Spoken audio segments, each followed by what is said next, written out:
What's up, guys, and welcome to another episode of Bump and Feed. Today we figured with Backlash looming, we thought we'd take a look back at Backlash.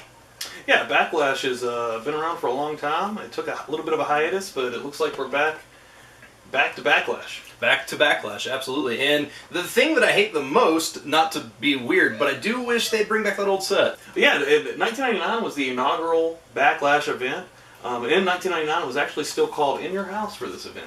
I miss those, man. Yeah, doing a little bit of research, I'd forgotten this part, but in 1999, WWF actually did away with the In Your House moniker. But yeah, 1999 was the inaugural one, and the main event for that one was Stone Cold Steve Austin versus The Rock for the WWF Championship.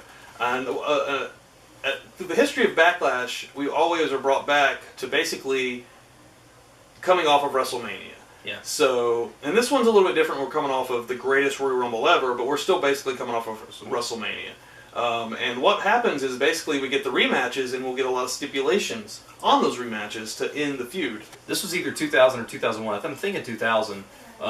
Kurt Angle faced Chris Benoit in an Ultimate Submission match. I remember that match, so, actually. They were tied 3-3, went to overtime, and Benoit ended up picking up the victory. Also, Backlash was the culmination of the two-man power trip, where Austin was the world champ and Hunter was the Intercontinental type champion. Oh, okay, yeah, and that was 02. Yeah, and they beat Kane and Undertaker to also become tag champions. I remember that. That's some of my favorite stuff, actually. Yeah.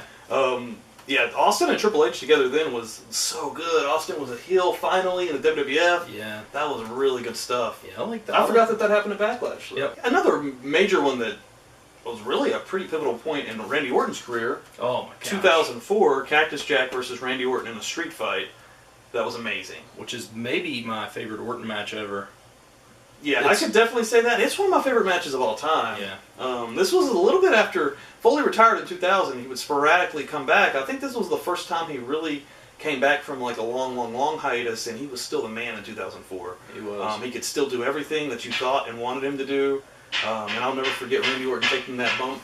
RKO, where he was trying to RKO? Yeah, RKO, but he got pushed off into the thumbtacks in just his tights. He did not come prepared for this street fight. No. I mean, Cactus sent him to the next level. He really did. That match was brutal. And if you haven't seen that, please, if you're a younger fan and you don't even know what we're talking about, please go back and find that one. 2004 Backlash is amazing. Another thing to kind of touch on, 2006 I was looking at today. Now this is a weird one. God made an appearance at Backlash. He didn't make an appearance, but he was booked in a match. Let's say it like that. Yeah. Vince McMahon faced in a handicap match Shawn Michaels and God. That's honestly, that feels like it should have been done about 6 years prior, because that has early Attitude Era. In the mid-2000s, they were still pretty raunchy, but yeah, that feels like 1999 Russo for sure. Like, honestly, Russo came back in the mid-2000s, and that might be Russo. I might need to look that up. Maybe. Quite honestly. Now, it's fuzzy because I haven't looked it up recently, but if I'm not mistaken, and I very well could be because I'm not God with my thoughts, did Vince McMahon not make the official count him pinning an imaginary figure in the ring? I feel like that definitely happened. I feel like that would have had to have been the ending to that. I remember the vignettes leading up to it. And basically he was the devil in these vignettes, and he was going after Jesus loving, God loving HBK. It was very, very weird. It shocks me this would not happen today. Especially with the way that Shawn is about his religion now, it shocks me that he would allow that. Which, I mean, is...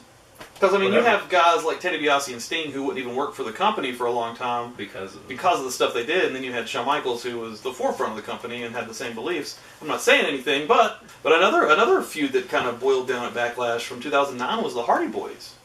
Yeah, At WrestleMania, I think that was 25 in 2009, they opened the show in a barn burner, and it didn't get settled, and they finished it off at the next pay-per-view of Backlash, which happens a lot of times in these feuds.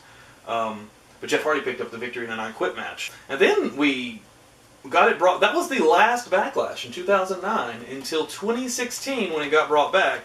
And the main event for that one, AJ Styles versus Dean Ambrose for the WWE Championship. And that is crazy. That is crazy. I never thought that I would see AJ Styles in a WWE ring. You could say that about both of those guys at a certain point in their career, really. Oh, yeah. You watch a Tournament of Death and you're really confused how that guy is on WWE television. It's crazy. And we're going to actually leave this as a part 1 right here for Backlash, and then we will get into some more stuff in the next video. So thank you guys for watching, and we will see you in that next video.